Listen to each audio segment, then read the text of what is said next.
dako kayo ang kadaot sa nahiaguman sa linog usa naa may mga barangay officials trabaho man na sa mga barangay kapitan sa pag-arrange sa ilang mga residente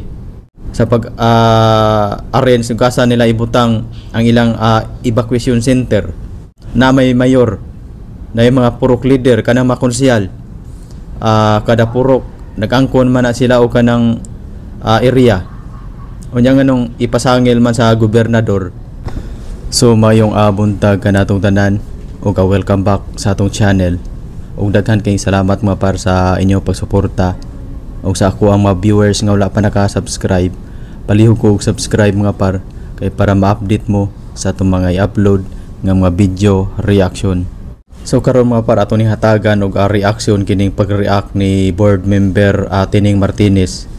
kay iyang gisaway ang administrasyon ni Gobernador Pambari 4 kay wala kunoy pakabana sa nahitabong trahedya nga linog dito sa Northern Cebu ngadto sa Bugo, sa Medellin, sa Tabuela ug uban pang area sa Northern Cebu. Kamong taga Norte, kamong taga Bugo, Medellin, kung updated mo sa social media makita ninyo kung kinsa ang unang ni-response diha ninyo kaysa wa damha nga nahitabo ang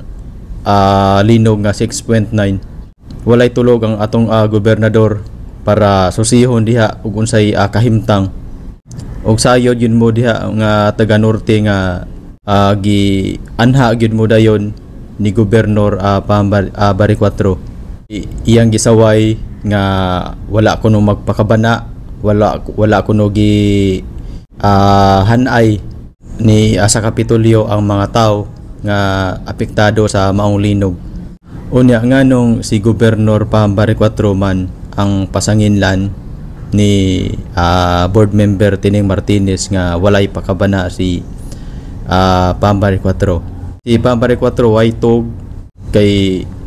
pagkahuman sa linog iya gyud dayong susi gyud dayon niya ang norte sa pagkaibaw niya dito sa norte ang kusog nga linog. Pero nganong si Pambari 4 may pasanginlan nga naa may LGU unya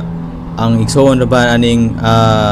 Martinez vice mayor diha sa Bugo unya mismo kani si Tining Martinez taga Bugo man ni dapat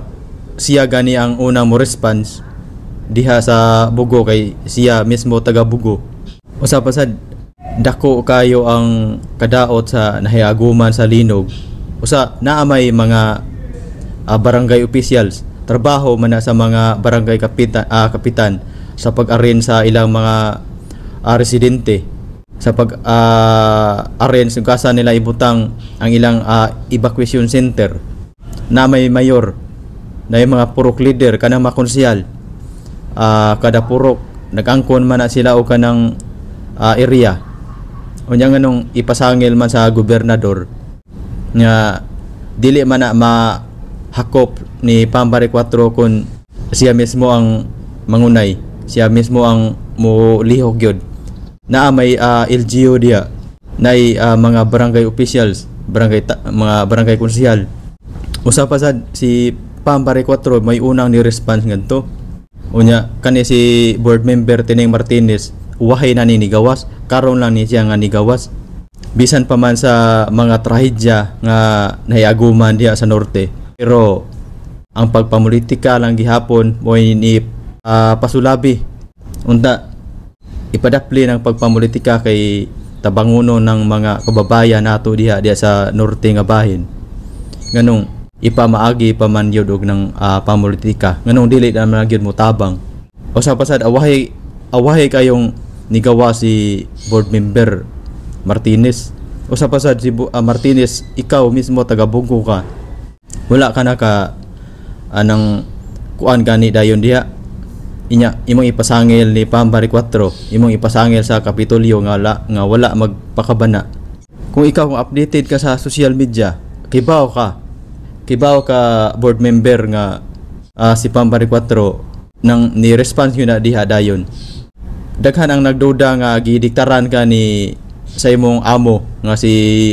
Gob Gwen, nga si kanhi Gobernador Gwen Garcia, daghan ang nagduda nga gidiktahan ka. Ayaw pa dikta sa imong amo. Kay base nunyag mao nya nay hinungdan nganong dili na ka makabalik sa imong posisyon. Mga tao sa Bugo, mga utokan na ba na kayo, dili ra ba gyud na masuod sa bulsa. Kay mga tao sa norte nakibaw gina sila dayon, nakibaw gina sila nga kinsa ang unang ni responde didto diha sa Bugo. Ayaw ipasangil sa Kapitolyo nga way pakabana. Ug tiri na lang kutob, daghan kay salamat ug mayong buntag.